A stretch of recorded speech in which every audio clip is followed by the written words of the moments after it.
Olivia Chow became Toronto's 66th mayor 1 year ago.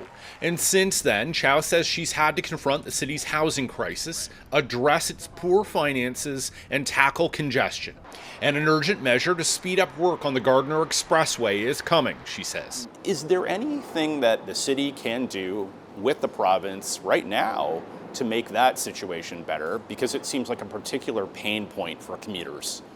Yes, we can. We've met with the province, with the experts, and we're coordinating an approach.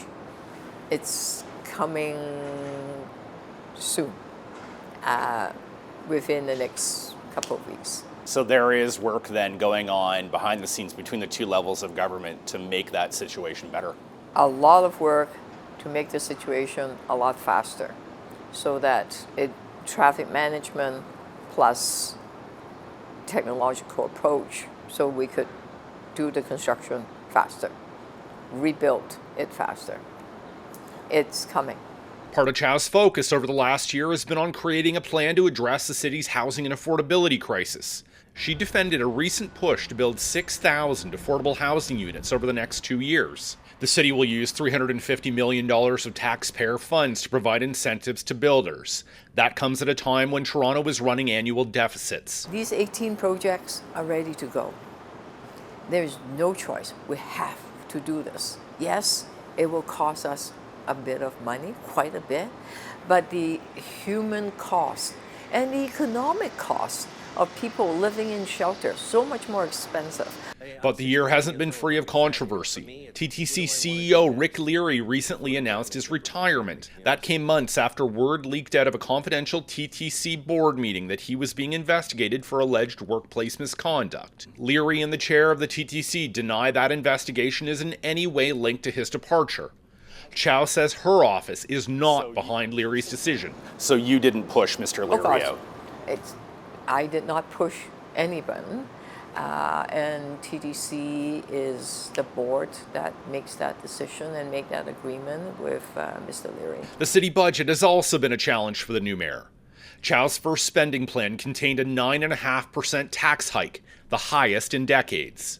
She isn't ruling out a similar increase this year. I think a lot of people will look at budgets next year and wonder if a similar size tax increase is coming, maybe with a bit of worry. What would you say to them? Well, as you know, we inherited the $1.8 billion of a deficit, and the city service was in decline. The buildings are literally falling apart in front of us. So we literally have very little choice but to say we need to pay for it now. If we don't do it now, it's going to be more expensive later. Our budget deficit will continue to go up. I don't want to do that. I want to make sure we can pay our way through to run a city. I don't want to see the decline to continue. But Chow says she's also trying to impose fiscal restraint, saying no to new projects the city can't afford. So you say that there have been projects that have been canceled. Can you tell us what those are, those things that are off the books now? Things are not moving ahead because they're not getting the federal, provincial dollars. There are new proposals that have been brought forward. It's not necessarily public per se. They've come to my office to say, what about this? And some are art, some are environmental, some are parks. They're beautiful projects. I would love to do them, but we just can't afford it right now. Chow took the reins at City Hall ahead of the halfway point of the council term, and the city will go to the polls again in 2 years.